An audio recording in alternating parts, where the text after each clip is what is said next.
आज हमारा टॉपिक है सीजन्स। तो सीजन्स क्या होते हैं? अर्थ कंटिन्यूसली रोटेट करता है अपने खुद के एक्सिस पे। तो ये मान लीजिए अर्थ है, तो अर्थ का मान लीजिए ये एक्सिस है। तो अर्थ क्या है, अपने खुद के एक्सिस पे क्या करता है, तो रोटेट करता है। एंड ये रोटेट करते समय क्या करता है, वो सन के अराउंड, मान लीजिए ये सन है, तो सन के अराउंड भी क्या करता है, ये घूमता रहता है, जिसको क्या कहते हैं, रिवोल्यूशन ऐसे कहते हैं। तो earth is continuously rotating and revolving on its axis. उस रोटेशन क्या है, earth spins around on its own imaginary axis, तो उसको कहते हैं रोटेशन। रेवोल्यूशन किसको कहते हैं, अर्थ स्पिन अराउंड सन, अर्थ है ना स्पिन के अराउंड घूमती है, उसको कहते हैं रेवोल्यूशन।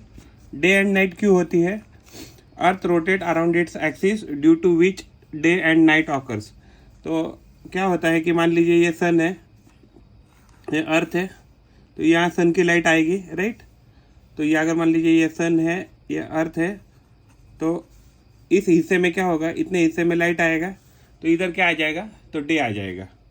अभी पीछे साइड में लाइट नहीं आ रही है, तो इधर क्या हो जाएगा, नाइट हो जाएगा, day. When you are at a side where you receive light from the sun, it is a day time for you. तो जब भी आपके तरफ लाइट आती है तो सन की, तो उसको डे टाइम ऐसा कहते हैं। नाइट किसको कहते हैं, when you are at a side where you don't receive light from the sun, it is a night time for you. तो फॉर एग्जाम्पल इस केस में देखिए, यहाँ इस साइड क्या हो रहा है, इस साइड में लाइट नहीं आ रही है, तो ये क्या हो गया, तो ये हो गया नाइट टाइम, और इस साइड लाइट आ रही थी, हो गया डे टाइम। अर्थ अपना एक रोटेशन कंप्लीट करने के लिए 24 आवर्स लेता है। Earth takes 24 hours to complete one rotation about its axis. ये क्या है, मान लीजिए ये अर्थ है, ये मैंने मान लीजिए एक परपेंडिकुलर डाला, तो इस परपेंडिकुलर से अर्थ का जो एक्सिस होता है, अर्थ टिल्टेड रहता है, क्या होता है, टिल्टेड। तो कितना डिग्री टिल्टेड होता है, 23.5 डिग्री टिल्टेड होता है। Earth takes 24 hours to complete one rotation about its axis. तो अर्थ का एक्सिस कितना डिग्री टिल्टेड है, तो 23.5 डिग्री।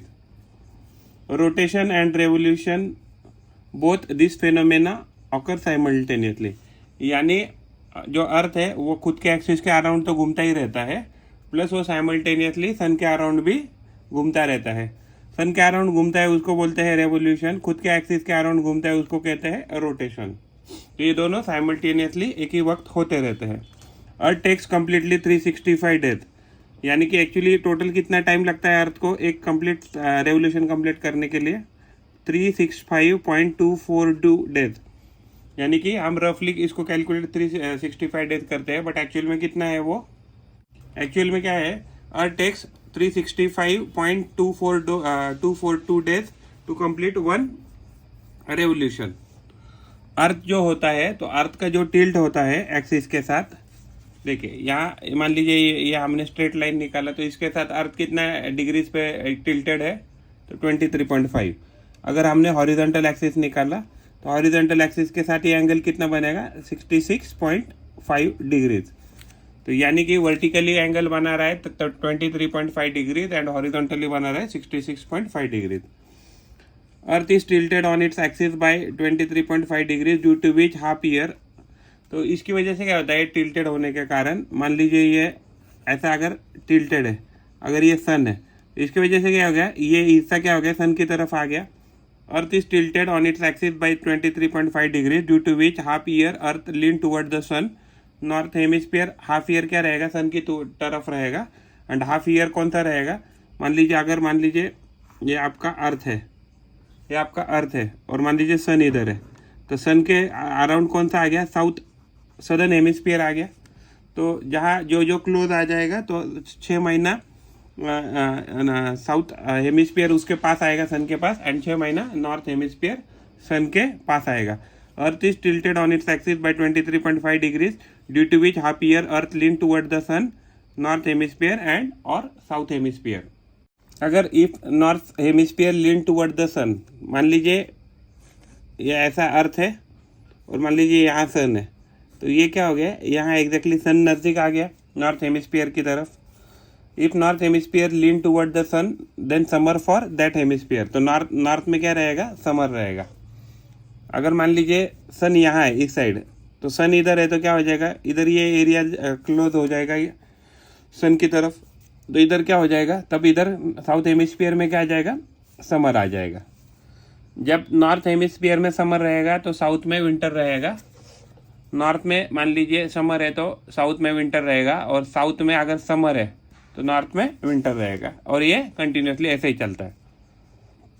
जो सीज़न होते हैं, समर का सीज़न होता है, तो समर सीज़न में क्या होता है, टेम्परेचर बहुत हॉट हो जाता है, हॉटर टेम्परेचर।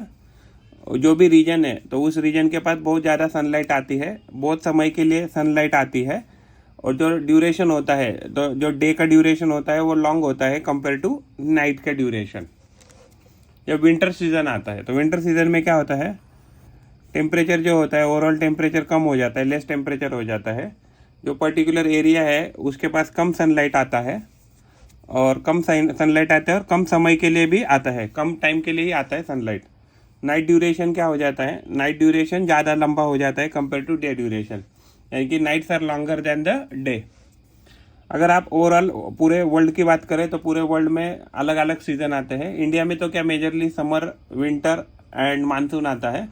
अगर पूरे वर्ल्ड की बात करें तो वर्ल्ड में आता है समर सीज़न, जिसमें हॉट टेम्परेचर रहता है, विंटर में कोल्ड टेम्परेचर होता है, मानसून में रेन आती है, बहुत सारी रेन आती है, ऑटम सीज़न आता है।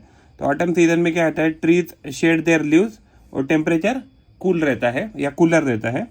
स्प्रिंग जब सीज़न आता है तो फ्लावर्स ब्लूम करना चालू करते हैं, नए पत्ते आते हैं प्लांट को, एंड वो टेम्परेचर कैसा रहता है, वार्म।